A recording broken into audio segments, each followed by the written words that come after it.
Doctora Marcela, gracias por aceptar nuevamente la invitación a abordar este tema tan apropiado. Hablemos directamente de este trastorno psicótico mental que es la esquizofrenia, que muchas veces por no conocerlo de por sí no lo tratamos bien y vemos muchas personas afectados mentalmente con este trastorno y la sociedad y nadie sabe cómo manejarlo.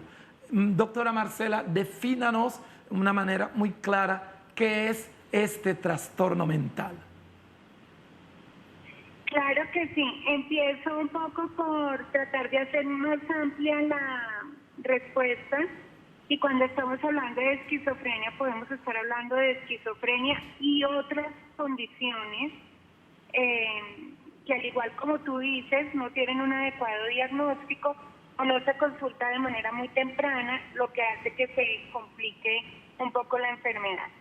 Cuando nosotros hablamos de esquizofrenia, hablamos básicamente de un cuadro de características psicóticas. Y por psicótico decimos que hay una cantidad de las esferas mentales del paciente que se ven involucradas.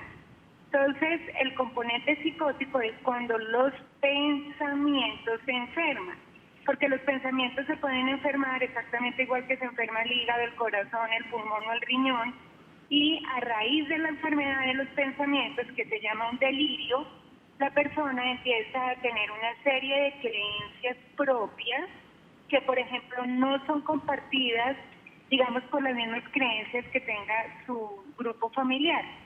Y a su vez estas formas de pensar diferentes empiezan a impactar en las demás esferas de la persona, lo que tiene que ver, por ejemplo, con el estado del ánimo, lo que tiene que ver con lo que llamamos las alucinaciones, que sería de pronto ver cosas que no son, sentir cosas que no se sienten, y característico, la persona deja, y esto es súper importante, la persona deja de funcionar como funcionaba antes o como su grupo familiar espera que funcione.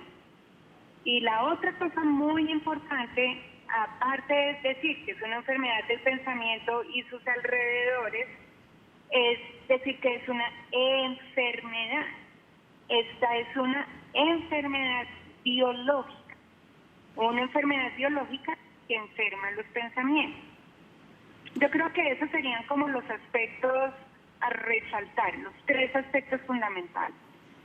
Doctora, ¿por qué será que la gente cree que cuando una persona puede estar pasando por una situación a nivel mental, sobre todo se va más hacia el lado de la brujería y no miran la parte médica como lo son los trastornos mentales? En este caso, pues la esquizofrenia.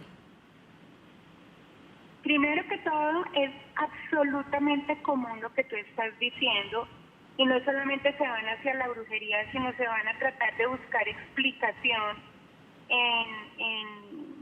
como tratar de dar una explicación porque desconocen que se trata de una enfermedad. Entonces, hablando un poco de lo que tiene que ver con la brujería, uno le da, o sea, lo que uno hace siempre que se enfrenta con una situación de estas es, primero, identificar que hay un componente o un comportamiento anormal. Y segundo, tratar de explicar o de justificar la causa con lo que uno conoce. Si yo conozco de brujería solamente, pues trato de buscar la causa en la brujería. Si yo solo conozco de religión, trato de buscar la causa en religión. Si yo tengo una creencia que esto es producto de un consumo de sustancias, pues trato de buscarle la causa en el consumo de sustancias. Y así le busco la causa, pues de la misma manera trato de buscarle el tratamiento. Entonces, si yo creo que la causa de este comportamiento anómalo es una brujería, pues trataré de buscar la solución en la brujería. Si yo creo que es espiritual, trato de buscarle en lo religioso la cura. Si yo creo que es una condición médica, pues le busco el resultado en la condición médica. Y ahí es cuando nosotros entramos a decir que estas pautas de credibilidad de la familia en la causa, hay que trabajarlas también, porque lo que termina sucediendo con la persona que cree que la causa es en la brujería sobre una enfermedad médica, va a demorar muchísimo tiempo hasta llegar a tener un diagnóstico médico y un tratamiento médico adecuado. Y en ese tiempo que la persona se demora en llegar, siendo esta una enfermedad del cerebro, su cerebro se deteriora y hace mucho más difícil el tratamiento. Y yo aquí quiero hacer énfasis en que nosotros los psiquiatras no desconocemos el importante papel que tiene la familia en el cuidado de su paciente. Entonces lo importante no es decir es esto o es esto como si fuera una variable blanco o negro.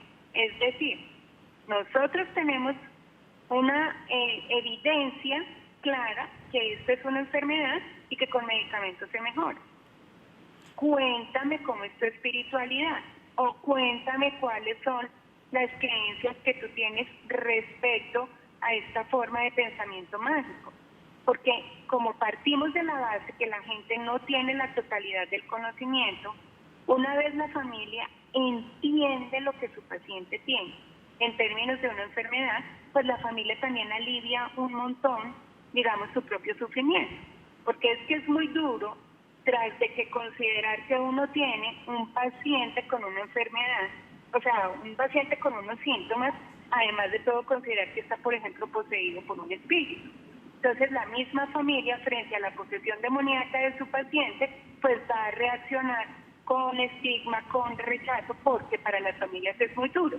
Cuando ya las familias entienden que esta es una enfermedad, que es un proceso que requiere un tratamiento integral, no solamente farmacológico, sino por las diferentes disciplinas de salud mental y un acompañamiento por la familia, seguramente la familia, frente a este entendimiento, va como a tener un mayor acercamiento y esto solamente va a redundar en beneficio para el paciente. Esto es un trabajo en equipo, todos. Doctora Todos Marcela, ponemos sí. nuestro conocimiento. Doctora Marcela, sabiendo que la Organización Mundial de la Salud ha definido la salud en sus tres dimensiones, lo biológico, lo psicológico y lo social, ¿cuáles son esos factores que en algún momento en el nivel biológico, psicológico y social que pudieran pues abocar en este trastorno mental? ¿Qué factores pueden estimular que una persona termina afectado en su salud mental, propiamente en la esquizofrenia? Sí. Puntualmente, la esquizofrenia en su origen es una enfermedad multifactorial o multicausal, donde el aspecto y el conocimiento genético definitivamente tiene que ser una variable tenida en cuenta y es una variable súper importante. Entonces nosotros sabemos que tenemos una predisposición genética para que se produzca esta alteración en lo biológico. Cerebros más sanos van a tolerar todas estas situaciones, digámoslo así, de infancia, que requieren un cerebro sano, la van a tolerar mejor.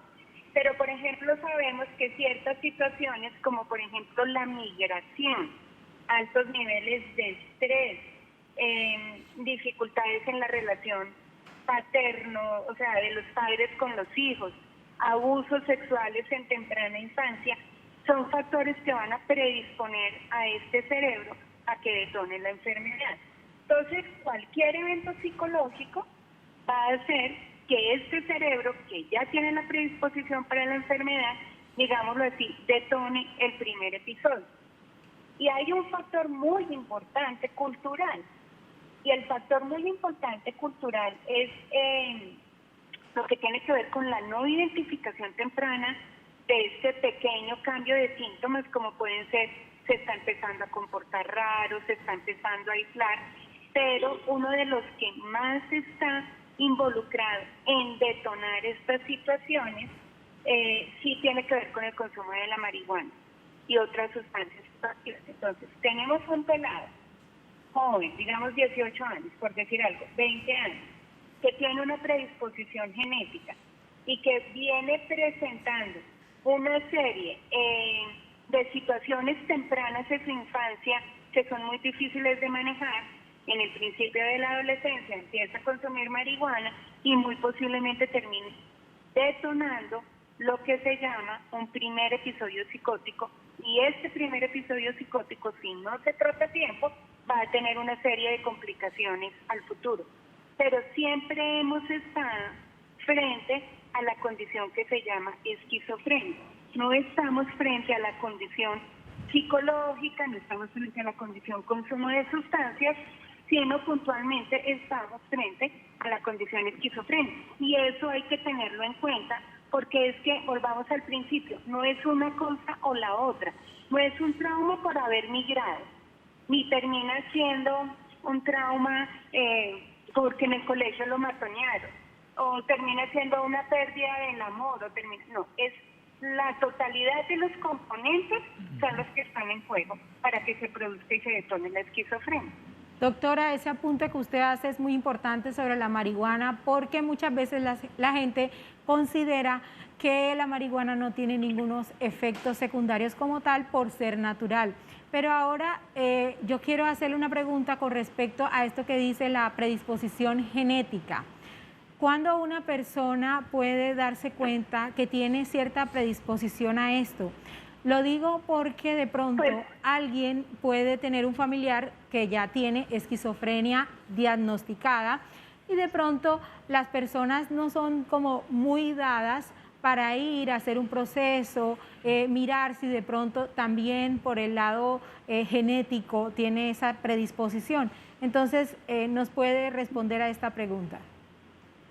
Claro, mira, eso es muy sencillo. Si yo tengo un familiar con esquizofrenia y empiezo a tener una serie de cambios en el pensamiento y empiezo a comportarme un poco de manera diferente a como mi grupo debería comportarse y demás, pues definitivamente casi que las opciones sería seguir considerando que lo que estamos es frente al inicio y al debut de una esquizofrenia.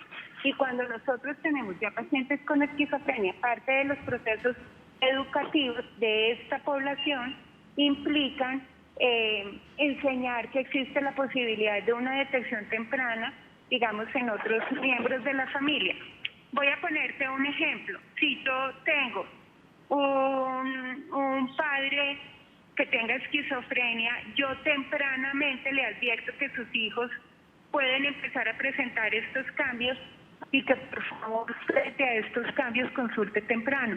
O un hermano, por ejemplo. O sea, sí existe una importante relación familiar y ahí básicamente lo que nosotros hacemos es hacer la intervención educativa. Por eso les digo, en esto hay muchas cosas y muchísimas gracias por esta entrevista que me están haciendo, porque eso me va a permitir a mí difundir la información que yo creo que es la mejor manera de lograr la prevención. Cuando un paciente logra llegar a un psiquiatra, ya ha pasado mucho tiempo de la enfermedad, ¿de acuerdo? Pero quien realmente tiene que entrar a hacer la prevención es la comunidad. Y aquí volvemos no solamente a las causas de la enfermedad con el componente biopsicosocial, sino a la posibilidad de la mejoría con el componente biopsicosocial. Entonces, biológicamente, pues detectamos la cosa temprano, que tiene que ver con lo que tú me preguntas, evitamos la marihuana, psicológicamente evitamos y hacemos apoyo frente a estos frente a estas grandes situaciones de la vida, pero en términos de la cultura y en términos de la sociedad, hablar por las emisoras, hacer campañas, fomentar los hábitos de vida saludables, definitivamente no a ninguna forma de consumo de sustancias psicoactivas, porque tú dices que la marihuana es natural, pero la cicuta también es natural y los volcanes también son naturales, entonces no por el hecho de que sean naturales están libres de daño. Y la marihuana tiene un componente que en personas susceptibles no es tan cierto que la marihuana es es saludable, que puede estar ligada a grupos culturales o que hay algunas personas que no reaccionan a la marihuana, eso es diferente. Doctora Marcela, antes de terminar, creo que ya te faltan pocos minutos.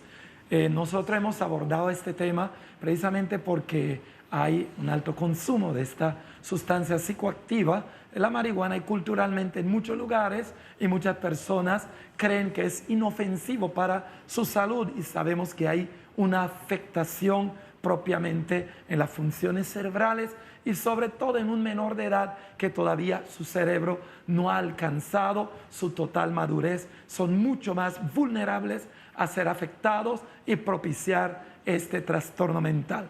¿Cómo está la salud mental en nuestro país a nivel general? Hoy que entendemos la salud en toda su integralidad, ¿cómo está la salud mental como para prevenir esta enfermedad mental y muchas otras que están a flor de piel en este tiempo? En resumen, ¿cómo está la salud mental? Pues en resumen está mal, pero con tendencia a mejorar. Okay. Digamos que afortunadamente contamos con un servicio de salud que cree que la salud mental es importante, cosa que no sucede en todos los países. Hablamos abiertamente de los temas de salud mental, como por ejemplo lo que estamos haciendo ahora, y ya se empieza a reconocer estos cambios y estas situaciones de salud mental como que impactan en la salud física. Entonces ya, por ejemplo, hay cátedras en los colegios en los que se habla de, no sé, cómo mejorar y cómo expresar mejor las emociones. Los padres están teniendo desde temprano momento en la vida una mejor forma para la crianza de sus hijos, evitando maltratos. Cada vez hay más campañas en las cuales se favorece el consultar a tiempo. Hay más campañas para los hábitos de vida saludable, y también nos ha permitido esto de manera muy temprana identificar más fácilmente las personas que están teniendo, digamos, estas situaciones, y con eso pues definitivamente llegamos más temprano. Pero situaciones como pandemias, cuarentenas, bloqueos, situación económica, aislamiento, pues no son situaciones que favorezcan necesariamente la salud mental.